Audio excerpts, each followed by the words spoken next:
Hello, beautiful universe. Welcome to Shan's Colostomy Journey and Tips. How you all doing today? Well, I decided to get on here and just talk. I just wanted to vent. As you all can see, I have a colostomy bag. Yes, I do. This is my stoma. And I named my stoma. Yes, I did. I named it Michael. So this here is Michael. And I will be in this bag for 2 years, okay? I did not expect 2 years. I expected probably 6 to 10 months. But no, they told me 2 years. So that kind of hit me hard. But I want to share something with you. I don't discriminate against men and women. But I just kind of want to, talk to my women right now. And I kind of want to just give you a heads up. That's why I share my story and what I went through. And to all the men that watch, because it's some good-hearted men out here that really understands a woman body. Thank you all for just watching and understanding. That really matters. And hopefully I can help you in case you with a female, or if you meet a female that might have these symptoms or what I went through. At least you can know how to guide her, But my symptoms, how did I know I was sick? Okay. What got me in this colostomy bag? I know a lot of you probably want to know that just didn't have the time to go back and watch all my videos, right? So I'm going to try to make it short, simple, and quick, okay? I like messing with my hair. It relaxes me, okay? Okay. First to start with, I just want to say this. I appreciate you all for leaving comments, because that really helps me, and that what keeps me able to continue to share my story and continue to figure out how I'm gonna explain my story to you all. So thank you all for the comments. It really helps. Okay, well, it all started with me just having what women have every month, a heavy menstruation. Well, monthly menstruations, but mine's, it got bad. It got bad for me. I don't know, it's because after my second child, so my kids, the age gap is crazy. I have a child in college, and I have a 5-year-old who's soon to be 6 here in 2 weeks. But after my second child, I had got my tubes tied because I can't carry. I deal with morning sickness the whole 9 months. So it's like when I got pregnant, it went good for me. So I knew after I had a boy, after I had a girl, I was done. I wasn't going to put myself through the torture no more of carrying a child, because my body is like, it's like a stomach virus for me the whole time I'm pregnant, the whole 9 months, okay? So I got my tubes tied. Now, no one told me, as a female, when you get your tubes tied, you really have a lot of problems. And one thing I'm starting to learn about life, it really is a balanced scale. Your good and your bad. It really is a scale. Everything you do here is a scale. Keep that in mind, okay? So, yeah, I was happy to get my tubes tied, the good. But the bad part is the side effects from getting your tubes tied. Your back hurt all the time. You still go through symptoms like you carrying a baby sometimes. I mean, it makes your menstruation a lot worse too. So if you're thinking about getting your tubes tied, hear me out, do some research on it, because yeah, you're not going to have no more children. Like I said, that's the good side. But the downside is the side effects now, what you feel to put yourself through for the rest of your days of your life. And somehow they don't seem to break stuff down for us like they should. They just give us what we want to hear and we just hop on it. But I'm trying to be like many others. They get on here and just tell it to you how it is, okay? But back to what I was saying. So I went in because I had got the tubes tied, and it made my menstruation flow a lot heavier, and the back pain, the lower pelvic pain. It was just ridiculous when that time of month came on for me. It felt like, I used to tell people it felt like a horse was riding my back. Just wait. And I didn't understand. But, and I do believe that's the curse of Eve. I sometimes want to go dig up Eve, Adam and Eve. I want to go dig Eve up and whoop her up myself. Just whoop her little ass, me, no questions, all over the place. Because you curse women and we have to suffer because what you did with your little slick self, manipulated self. And I think this is a part of our women punishment. I do. We have to suffer pain thanks to Eve, little ask me no questions. But anyway, back to my story. Finally went to an OBGYN because my PCP had me do a urine test one day when I went in. he wanted me to come and see him when I was coming on, the time of month. So my PCP had me to come in, and I did a urine sample, and bam, it wasn't urine, it was that. And he immediately told me I needed to go see an OBGYN. So I went to go see an OBGYN, and the OBGYN insisted that, I thought I would need a hysterectomy because, like I said, my tubes tied. I knew I wasn't having any more children. So at this point, I'm just like, help me. Just help me. Just ease this pain. That's all I need. So he had told me, the OBGYN, that, I'm young at the time, a little over 34. He was like, you don't need a hysterectomy. So I'm just known women just, when you hear about heavy bleed and women having all this, all I know is hysterectomy, partial hysterectomy or full hysterectomy. When you're done with children and all that good stuff, that's just all I know. Just women getting hysterectomy because that's just what they programmed us. We never knew that there was more options really out there for us. We never knew that. All we knew is, like I said, we've been programmed a traditional thing. It's only, I guess, certain people that get the other options. But majority of us, we go through them symptoms, hysterectomy. But y'all, it's other options before a hysterectomy.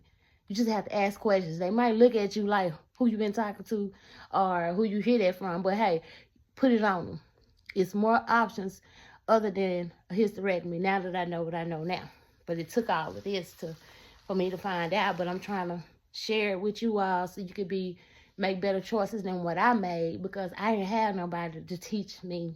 My mother and I, we not on good terms. I am the only girl. I have brothers. My mom is one of those ones who are real tough. So I'm trying to break generational curse. So I'm out here by myself. So I want to share everything with you so you won't be misled, or you won't just be going in thinking you don't have options. So maybe I can help and inspire someone. But back to my story. The OBGYN said I didn't need a hysterectomy. He threw a procedure called uterus ablation. I don't know if you are all familiar with uterus ablation, but that is a procedure for a female to kind of like clean the lining of her stomach and to kind of keep like tumors and, just build up, kind of help the pain and kind of slack the bleeding. It don't stop you from having menstruation, but that's what you're supposed to basically get before you get a hysterectomy. But they said that this was like a newly procedure, so it's been out like over 10 years, So to make a long story short, when you're in the hands of the specialist, you really don't know what these surgeries are because you ain't never heard of them. They don't just teach us in school just about surgeries for the woman body. They only teach us if you need to be a doctor. That's it. What you want to be, a police officer, teacher, all that. But who just jump up and know the knowledge of these different type of surgeries you need, men and women? Nobody, none of us. We only learn about them when we get to use specialists. That's when we learn. So please be mindful and not assume that we just know about these procedures, especially when we're in pain. Anything sound like it's available for us when we're in pain. But if you really know that procedure not good for us, please don't perform that on us, especially when we're going to have life-threatening risks here on out. So he explained that procedure to me, but he didn't tell me the life-threatening issues of that procedure, nor did he tell me that uterus ablation procedure is mostly failed. Like, there's not too many procedures, I guess, that just succeeded. Like, women was left damaged. I don't know why they have to mutate us like that, because that's what I call it. You just mutated me. I don't know why they do that to us, but please be careful with that uterus ablation procedure. So I let him done that procedure. And when I was with him, my uterus was in place with nothing wrong with me. With nothing wrong with me like that. He looked around and told me what all I need and this is an OBGYN. He for this right here on the woman. He for down there. That's what he's special in. So I trust his opinion. So you didn't tell me I needed nothing else, no therapies, no nothing. Nothing was wrong with my uterus shifting or nothing. Well, come find out that surgery made it worse for me. It did. So what made me notice that it was a failed procedure? Well, I didn't feel nothing improving when the procedure was done. When he performed that first procedure, it's like stuff just kind of got a little worse. So now let me remind you, I'm already dealing with bad pain, right? So it just got way worse on my back, and I had an HR position, and if you know, you know, I was working in compliance, and they require us to walk through. You got to walk through the warehouse. You know, I come from factory workers. Shout out to all my warehouse workers. You know, I could have went to college and been whatever else, but I really did make a good living just working in the warehouse. I did. And I'm not ashamed, and I'm proud of it, and I wouldn't trade it for nothing because I made real good money in the warehouse. Yes, starting from the bottom, you hear me? I started off in warehouse with billing pallets, and I didn't mind refilling the glove racks. You know, you got to have your PPE. If we got low with our PPE gear, I go outside and come back in and stock it up. Yes, but I work hard, and guess what? See, I looked at work as a gym. It didn't matter if I did something extra. I just looked at it as I'm working out to keep my body in shape. And I didn't have to go to the gym. But anyway, I worked so well to where I worked and made myself get recognized by human resource, and I was offered a position. So yes, I went to human resource. First time in my life to become a salary worker. And I must say, with breaking generational curses, I was the first one in my family, my mama's side, to work in HR. Because all us women, we warehouse workers. But I put in the work, and I called myself being a reflection of me and my mama, because my mama was a warehouse worker, and the things she didn't know how to do, you know, I made sure when I went in that warehouse I was gonna learn how to do those things so I could be a reflection of my mama. and kind of like come behind and pick her up like, it's okay, I got you. So what I did that, and look what it did. I got a position at HR. But look, unfortunately, this surgery, this uterus ablation. So after the surgery, the monthly administration was worse. The pain was worse. So I started noticing how I used to could walk through the warehouse even though I was hurting before the surgery. But after the surgery, I just couldn't stand on my feet no more than 10 minutes. Like, my back would feel like pins was being poked, and pelvic area would be on fire, and I always got to use the bathroom. And I'm like, what is wrong with me? Now, you know, I went to get help.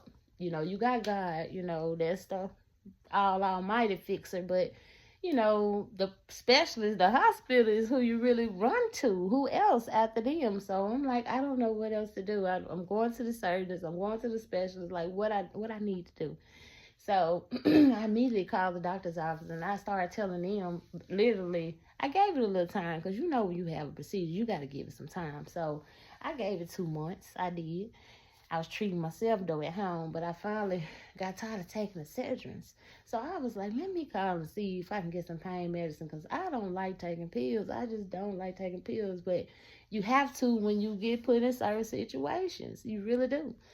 So I called the doctor, the specialist who performed this on me, and I'm like, hey, I'm bad off. I'm worse now. Please help me. This pain hurts. Instead of him bringing me in like he should have, he didn't. He just decided he won't call me in a pain prescription and shut me up, basically. I didn't know any better at the time, so I just went along with it. Went and picked up my prescription from Walgreens and went on back to work. But they started noticing, my coworkers, that time of month, every month, it was just a certain way I would act. And I didn't even have to say nothing. They could see the way I thought I was secretly doing it, but when you're a good person, people really do watch you. They were seeing the way I was rubbing my stomach. I'm thinking under my desk, I'm rubbing it. Don't nobody see me. People be like, your stomach hurt? You know, and I heard just immediately look at them like, you see me? You know, yeah, it's hurting.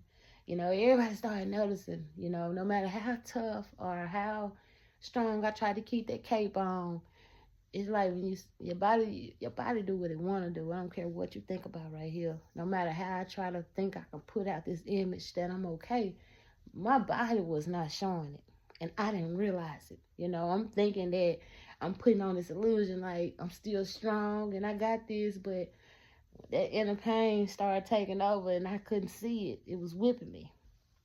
So that's when they started telling me, you know, you need to take care of yourself. This job gonna be here. You know, take care of yourself. So anyway, like I said, the The money flow got worse, the pain got worse, I started vomiting. My hair started coming out.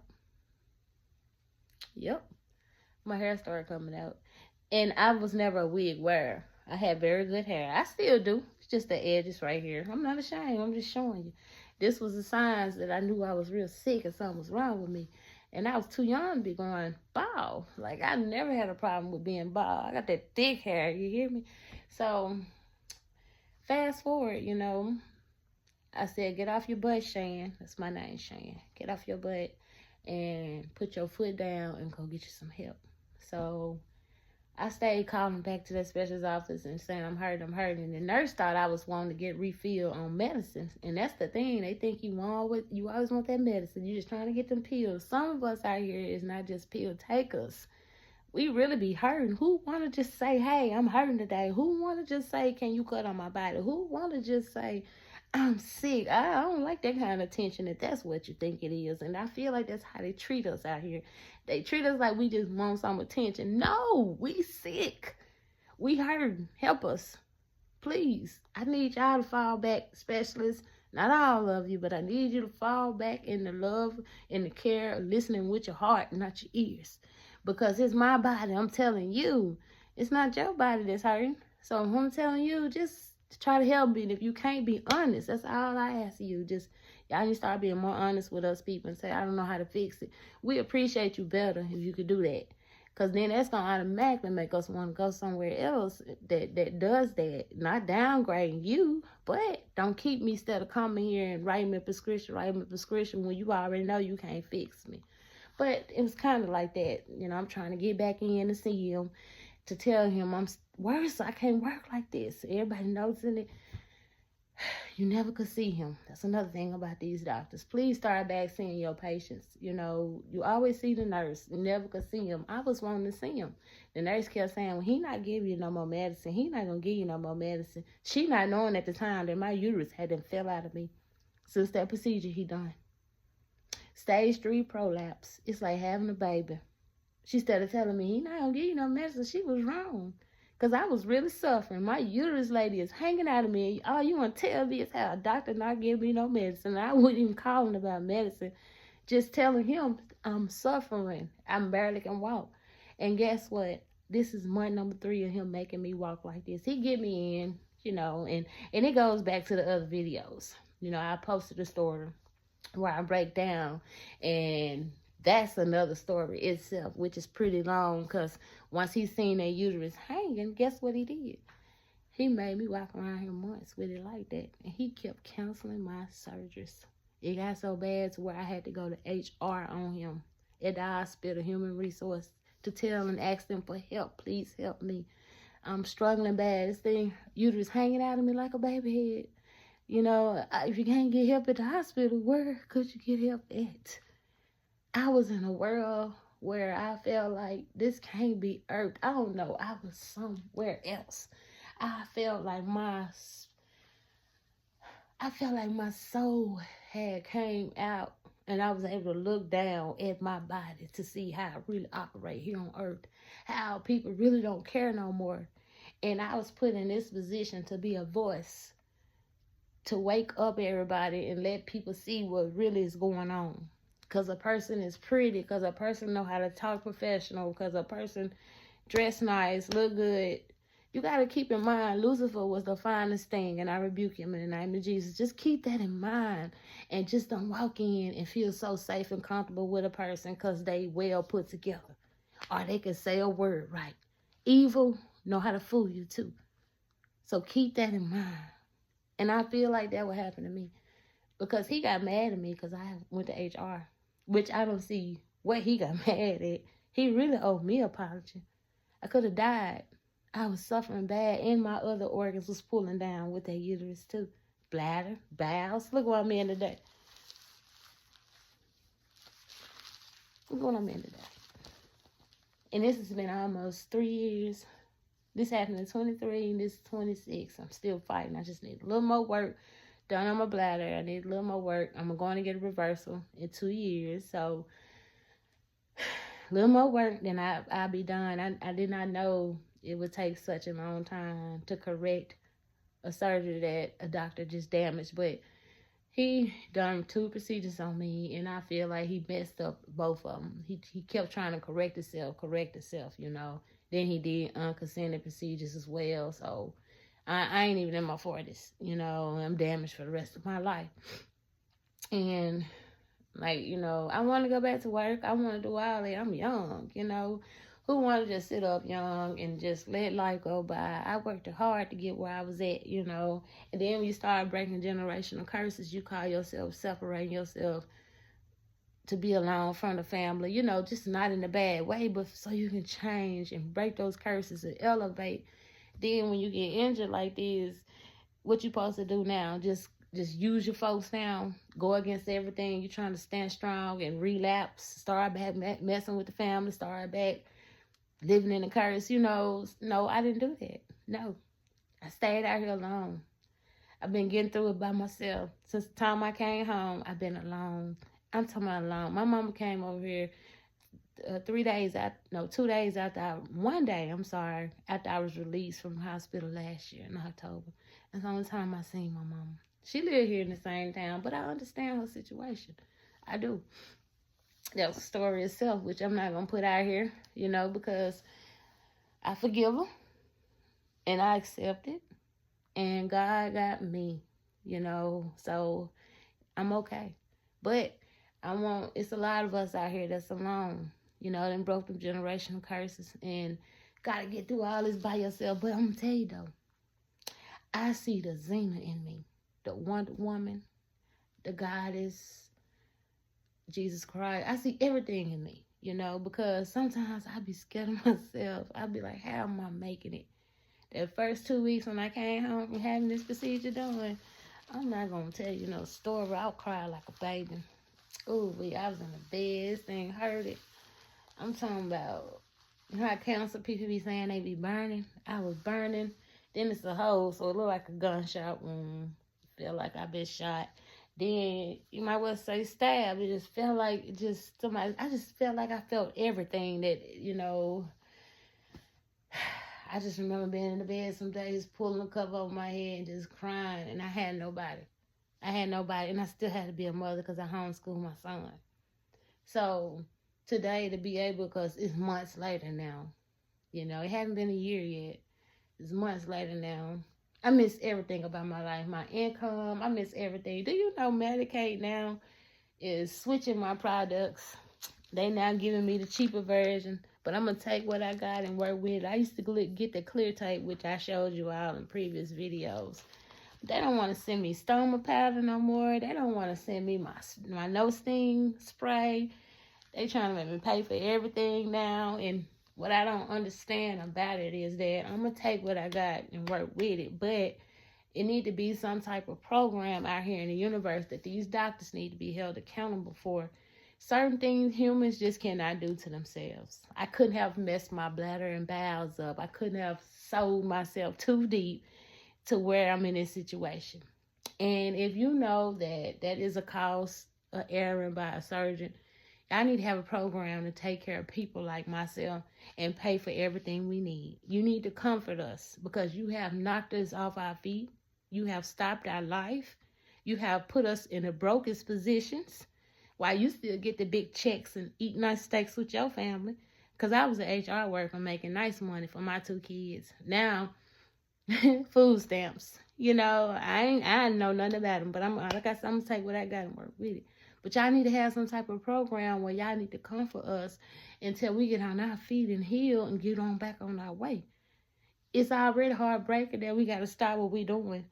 Just our life just overnight. I mean, mentally. But you know what you want us to do? You want us to shut up, accept the injury, sweep it under the rug. Shut up. Shut up. You don't say nothing about it. But I'm not going to do that. That's why I'm sharing my story. That's wrong. Flat out foot wrong. And you should have a heart for me. That's why you got all this schooling and degree to learn how to operate. When you made that mistake, you messed up. It's customer service in every career. Why we can't have customer service and stuff like this? You should supply me with the proper medical supplies I need. Why I gotta get cheap surgery type bandage like sewing up stitches and stuff? When the other tape I was using, it had medicine in it. It had stuff in it I need. It's just plain, just stick tape. But I'm going to take what I got. Like I said, I can't get stomach powder. Y'all changing my mobile ring to a non-stick one that barely stick. It is just crazy. You know, I can't even get the proper material now. But this got to be a joke. This all has to be a joke. Let me pinch myself. It's real. It's real. And I used to hear these people talk about their tragic stories dealing with Medicaid and just all this stuff before my little young self had to experience it. And I'm young speaking out about it. It's a joke. They don't care about the hospital injuring you and nothing like that. They don't care about that. These people be sitting behind this at these jobs and they be really taking heart into this stuff like it's theirs. Like it's their company, like it's they created the products and don't know a thing about it because they don't have it. They don't know what you're going through mentally, physically, pain-wise. At least you could do is make us injured people comfortable, soothe us, you know, figure out a way to get us the equipment we need. Tell us what we need to do. But I don't got no more room at this point to let anything else bother me or irritate me because I be deaf. I'm still here, you know, I'm still living.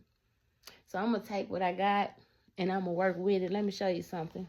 You probably can't see it good, but that says no weapons formed against me shall prosper.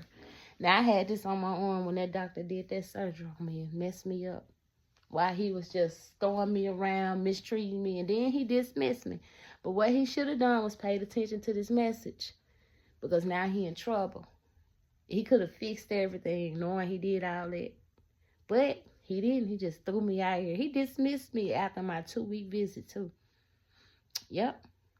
I didn't know doctors get mad at you for stuff they do wrong and then dismiss you because you got the sense enough, like they got sense enough to go to school for 15 years and get highly paid.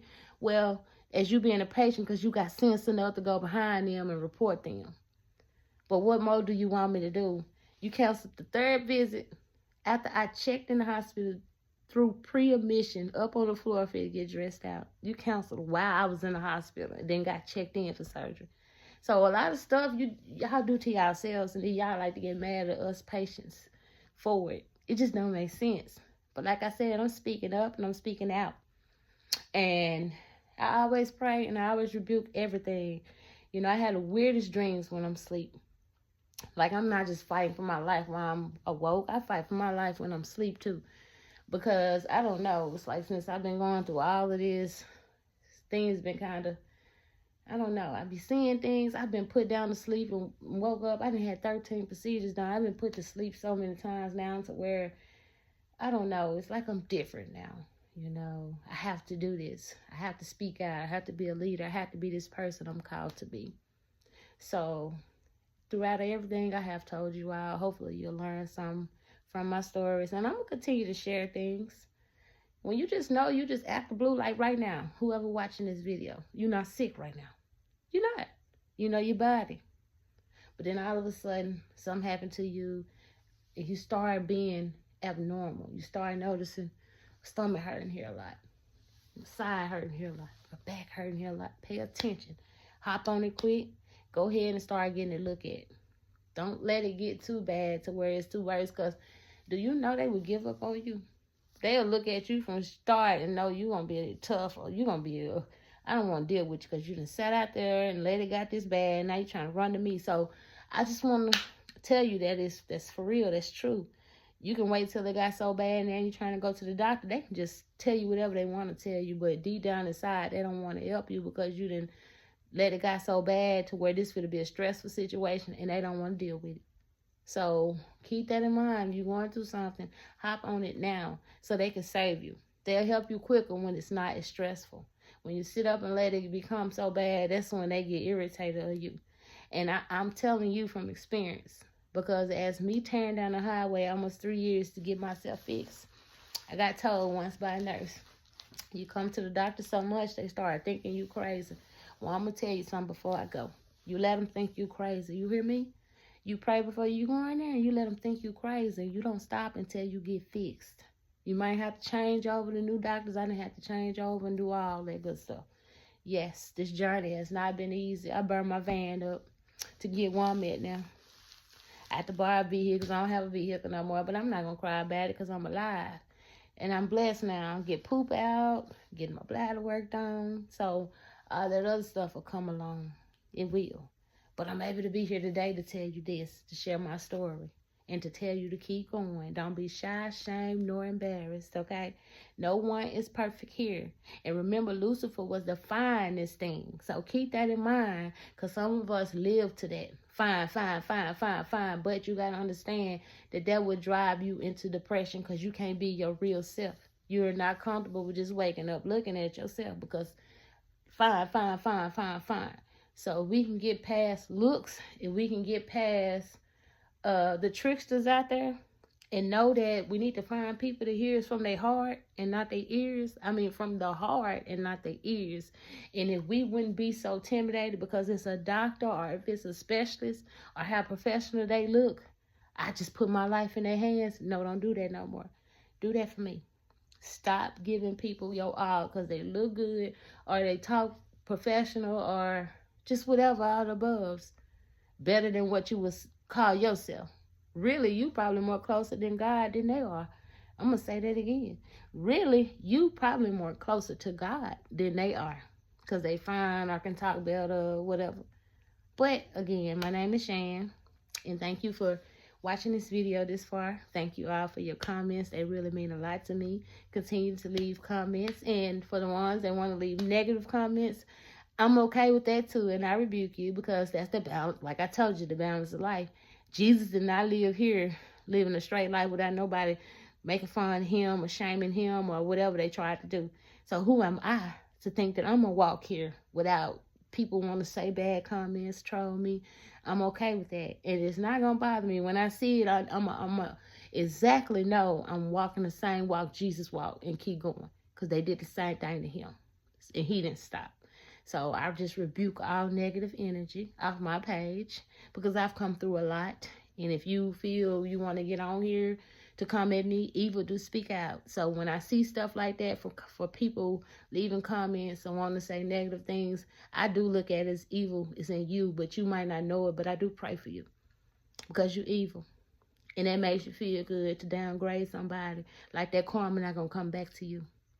Knowing you never see these people, but it make you feel good to bust their bubbles, or it make you feel good to say something bad on their page. That's evil in you if you know it or not. But yeah, you all have a blessed night, and thank you all for tuning in. Mwah. It's your girl Shan, and I'll be back for more. We're going to ride this colostomy journey down. I'm in it for 2 years, so I'm going to try to put up content for you all for 2 years. I'm finna get ready and prepare myself for bed, and have a great night, and I'll tune in later. Bye.